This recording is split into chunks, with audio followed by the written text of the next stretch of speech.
ये है डे 15 और आज एक हार्ड प्रॉब्लम। पर डरो मत, एक बड़ी स्ट्रिंग में सबसे छोटी ऐसी विंडो ढूंढनी है जिसमें दूसरी स्ट्रिंग टी के सारे लेटर्स आ जाएं। स्लाइडिंग विंडो से ये आसान हो जाता है। प्रॉब्लम समझो, दो स्ट्रिंग्स हैं एस और टी। हमें एस की सबसे छोटी सबस्ट्रिंग चाहिए जिसमें टी के हर लेटर उतनी ही बार मौजूद हो जितनी टी में है। जैसे एस है A D O B E C O D E B A N C और टी है ए बी सी, तो आंसर है बी ए एन सी। इसमें ए बी सी तीनों है और ये सबसे छोटी है।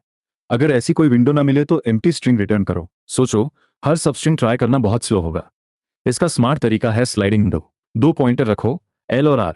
एक डिक्शनरी नीड में रखो कि टी के कौन कौन से लेटर और कितने चाहिए। एक काउंटर मिसिंग, कुल कितने लेटर्स अभी बाकी हैं। आर को दाएं बढ़ाते जाओ, अगर कोई जरूरी लेटर मिला तो मिसिंग हटाओ। जैसे ही मिसिंग जीरो हुआ मतलब विंडो में सब आ गए।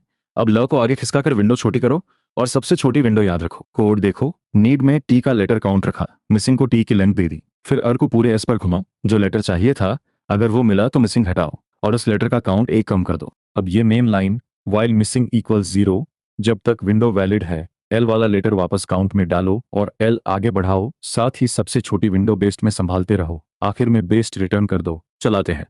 आर आगे बढ़ता है और आर इक्वल्स 5 पर पहली बार ए बी सी तीनों विंडो में आ जाते हैं, मिसिंग 0। अब ल को सिकोड़ते हैं, ए बाहर निकला तो फिर ए चाहिए, रुक जाओ। आर और आगे 10वें इंडेक्स पर ए वापस मिला, विंडो फिर वैलिड। सिकोड़ते सिकोड़ते आर इक्वल्स 12 पर सबसे छोटी विंडो मिलती है, बी ए एन सी। यही हमारा आंसर है। Time complexity O of S plus T है। हर पॉइंटर स्ट्रिंग पर बस एक बार चलता है। Space O of T dictionary की वजह से पहली हार्ड प्रॉब्लम हो गई।